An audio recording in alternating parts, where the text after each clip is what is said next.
Okay, so today we are going to be talking about testing, and I have got my cool little microphone and I'm playing around with little stands because I'm a super dork and I think it's funny that my protractor is holding up my microphone. And this little handy tool is so that I can cut out all the background noise so that I don't have to refilm. But anyway, we're going to talk about testing. We're going to talk about where you can buy some of these tests and things like that, because I think a lot of times, especially if you are new to testing, if you are in your first year of homeschool testing, this can be overwhelming and daunting. I will put some slides and some pictures up on the screen so you can see where you can get some of that. But without further ado, let's jump into the video.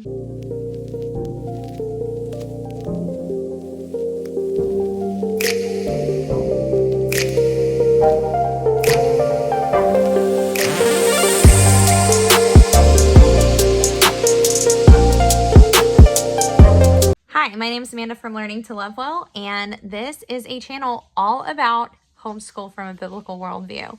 We talk about the practical, we talk about things like testing, we talk about biblical encouragement, and we integrate faith into it, because honestly, one of the biggest reasons why my family homeschools is because we are faith-based, because of the fact that we want faith-based curriculum in our home. We want to honor the Lord, and I want my children to have good, solid foundation of truth. And speaking of which, the new Master Books catalog just came out. If you guys like Master Books, they have come out with a few new curriculums and book sets that I'm going to be talking about in the coming up.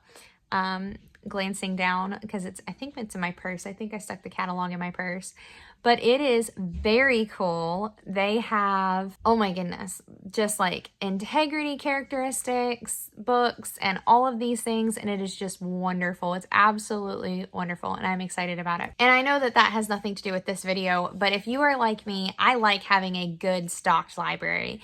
I've talked a couple videos past about having a good homeschool library and just how important it is to your homeschool. It just is. Having a good stocked library is amazing, because then you have the opportunity and the ability to not have to run out to the library or anything else. You have pre-screened books. It's wonderful. It's lovely. I like having books that I can trust, that I can put in my kids' hands, that we can enjoy together or they enjoy separately, and that they're getting good, solid character foundation and good, solid literature in their hands. I know that was a little bit of a rabbit trail, but I'm a little bit of a curriculum junkie. I love curriculum. I love seeing the new things coming out. I love the possibilities of what I can teach my children.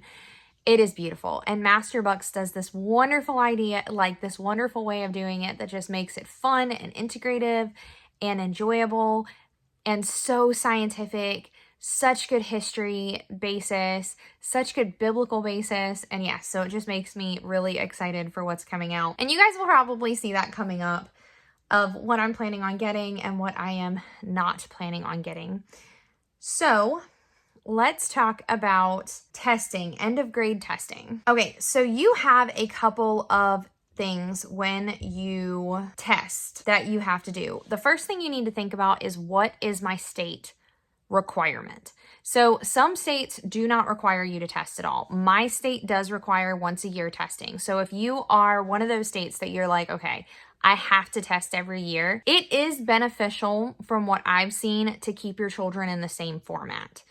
So we have done the Stanford 10 test every single year, except for 1 year when we could not order it through BJU for my son. Other than that, we have done the Stanford 10 test. And the main reason is because it is untimed, or it has more flexible time.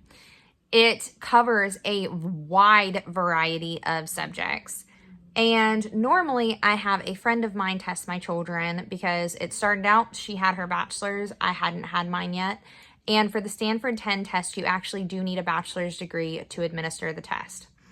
However, this year, because of some circumstances, I might have to end up doing it this year, which is kind of sad, because it was really nice having someone, and it was nice having someone other than me test my children. But if that's how it pans out, it pans out, and we're just going to trust the Lord through it and do the best that we can. Okay, so the next thing is going to be, what kind of test are you looking for, and what kind of requirements do you need? So that is a very long list of tests. So just to give you a quick list, this is from doanc.gov because I am in the state of North Carolina.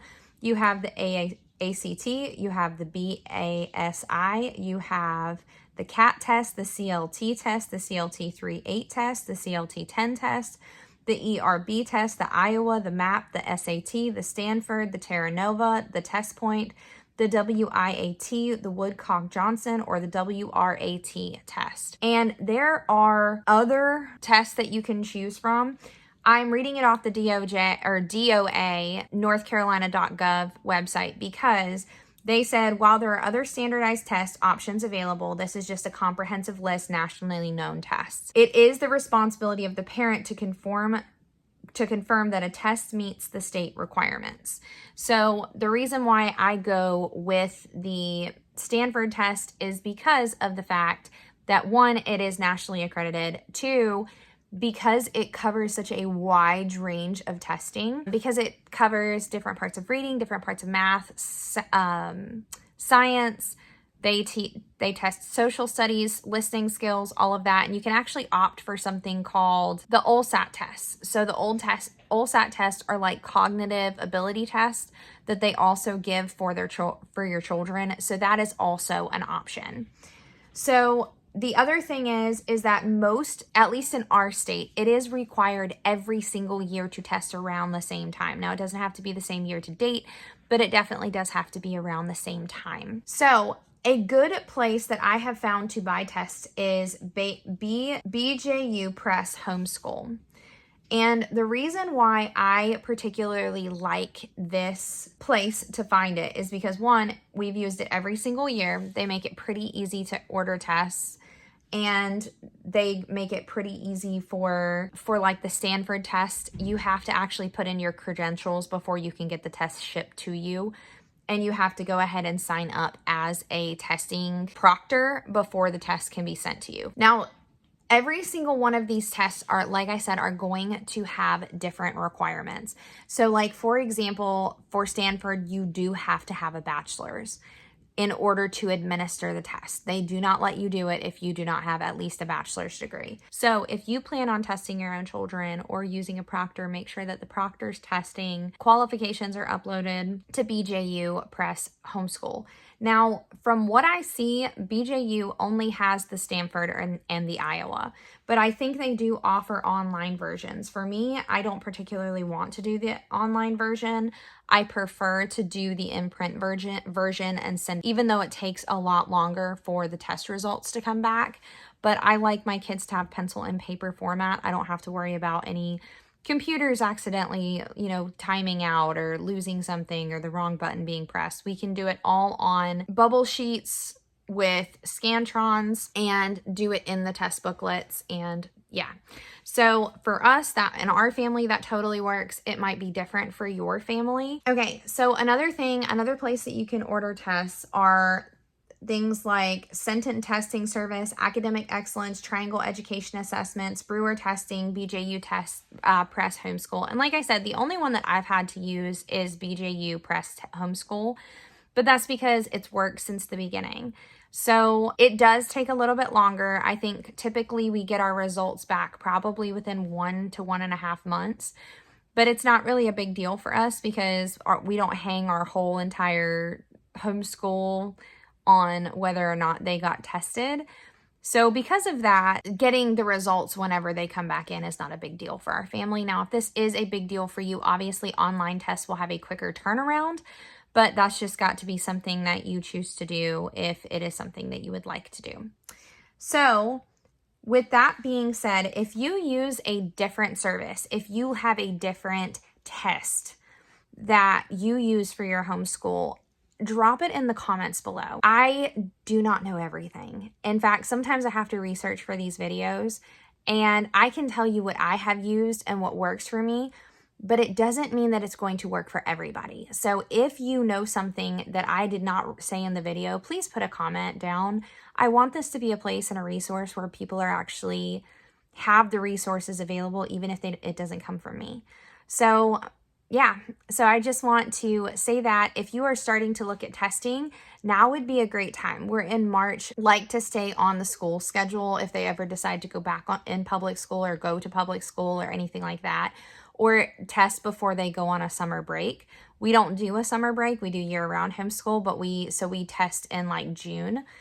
But that might not be the case for your family. If it's not, this is a great time to start jumping on, seeing what kind of test you want to use, what kind of format you want to use, what qualifications actually go with each single test, and what you're looking at your testing for. Because if you have to test, you might as well get the results that you want, right? So for us, that is the Stanford 10 test. And like I said, we've used it every year for every one of my kids, except for 1 year that they didn't have the Stanford in the grade level that we needed at BJU Press Homeschool. So by all means, if you do want to check out the Stanford test, I will say that it is a pretty solid test. The test results that we get back are pretty thorough, including on the all-set test, which is not mandatory to give, but you can make that option through BJU Press Homeschool. And it does help you with like cognitive aptitude and understand like where your child's cognitive ability is on certain things. So it can be helpful, especially if you have a child struggling and you're like, well, am I just missing something? It can give you some ability to where they are maybe doing on that spectrum of things as well. If you have a special needs child, I have heard that the Terra Nova is a good test, and it does not have qualifications for the parent. So that could be a good starting point for you if you are wanting to test a child who maybe has a little bit more problem with reading difficulty or things like that. Yeah, that would be probably a really, really good place to start for you, and start looking through which ones that you would like to use and which ones that you are just like, absolutely not, we're not using that. With that being said, I'm signing off. And I hope this helped, and I hope it starts you on your journey for, if you plan on testing, how you're going to test and what you are going to do for your students this year, your children this year, and so you can better prepare them for their future. I hope you guys have a wonderful day. God bless, and have a great night.